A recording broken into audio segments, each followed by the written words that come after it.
Both Revolutionaries and Survival have been brought back to the game. Survival has a 10% chance, Revolutionary has a 5% chance, Zombies have a 5% chance, Nukies 20, and Traders 60% chance on round start.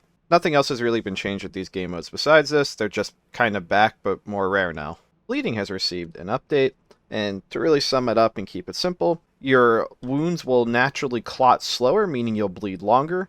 You take less damage from blood loss, but you take more damage from blood loss if you have lost a lot of blood, and your blood restores a little more slowly now, meaning that if you bleed and you bleed for a while without cauterizing it quickly or tourniqueting it off, however you manage it, you will lose blood, and then you'll have to find methods of restoring blood, whether that's Dexilin, iron, copper, depending on your species. The Decoy Kit has been added to the game. It is a 6 telecrystal bundle purchased for both Nukies and Syndicates. State-of-the-art distraction technology straight from R&D. Comes with 5 realistic balloons, 4 decoy grenades, and some snap poppers.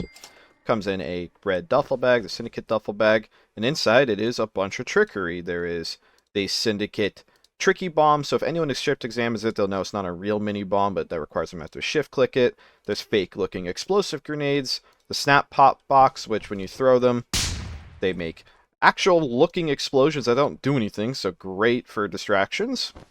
And inside each of these boxes is a different Nuki with different armor. And if you press E on it, for some reason it actually turns on a light. But what you're supposed to do, you alt click it. It pulls the person out of the box, so the light makes more sense.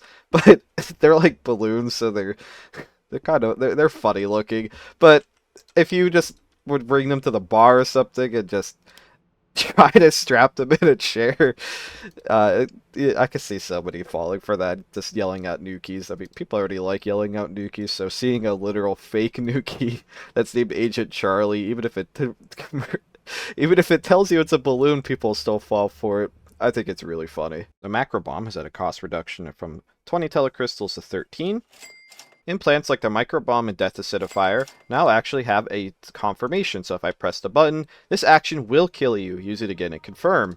This should prevent a lot of accidental suicides. I could definitely see somebody just spamming it anyway and killing themselves, but you do have to press it very quickly. A second star has been added to the inventory to indicate that that is the second thing in order. It's visualized by a gray star, and it's a little smaller than the golden star, and if I pick up a bag of chips, you can see that the star disappears from the survival box, and if it's the next object in order, it reappears. Handcuffs have received numerous changes. Nothing has been changed with how fast they apply, but they have been changed with how fast you can rip them off yourself. From left to right is the best cuffs to the most makeshift cuffs. I mean, they're literally called makeshift cuffs. So, still takes a while to restrain someone, so you need them to really be stunned or just not paying attention. But if you use makeshift cuffs, you can actually break them off at basically the same speed as applying them, might even be a little bit faster. So you really have to pay attention to the people you're handcuffing if you're using something like makeshift cuffs. You no longer hurt yourself when trying to get out of cuffs, but if you fail to remove the restraints, it's on cooldown, so you can't spam it anymore. Lockable buttons have been added. It is literally just a button for activating something. Lockable button seems locked. Depending where it is probably the access it needs. So like this is a armory door lock. So if I have warden access, well, now I can unlock it. And you can visually see the little door open and close, and it looks pretty nice. The Handheld Crew Monitor is now a new Syndicate objective to steal. That means the CMO should not be handing it out, so it doesn't fall into the wrong hands. You can now craft handheld station maps at any auto lathe. It's pretty cheap, only 3 steel, 1 plastic, and it is just a handheld station map, so this could be pretty helpful to handing out to new players if they don't know the station. Ordering engineering objects and things like thrusters when I actually put them in a Flatpack rather than the machine itself, meaning that transporting them gets significantly easier, because remember, Flatpacks are only 2x4s rather than, a giant thruster that you'd have to physically drag. This makes moving objects significantly easier, plus, you can just always leave it in the crate and drag the crate, which was faster than dragging any machine. Space heaters can now be ordered for very cheap. They can also be created round start with their respective boards, but they're very cheap. They're not super powerful. You can go up to like 45 degrees Celsius, or you can go as low as -15 Celsius, but it'll never get to the point that you actually can make much of a danger with this, because they just do not have the capability of producing hazardous levels of heat, but you can make things uncomfortable at least. super cold rooms might end up affecting lizards, but you'd have to be setting up for a gimmick like that, plus anyone can interact with it, so you would have to do a pretty good job of hiding them to really do much sabotage with them.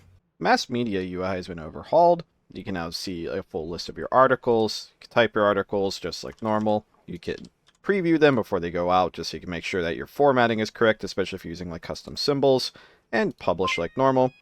Your PDA will give you a little message explaining the name of the news article in your chat bar, and of course you can always view your PDA, go to the station news, and cycle through the publishes. The Flora anomaly has been nerfed, and just simply, it spreads slower and the mobs have less health. Wasn't a super comprehensive nerf, but it did spread pretty fast, and the mobs are hard to kill, so it's a pretty big nerf, not a super complicated one.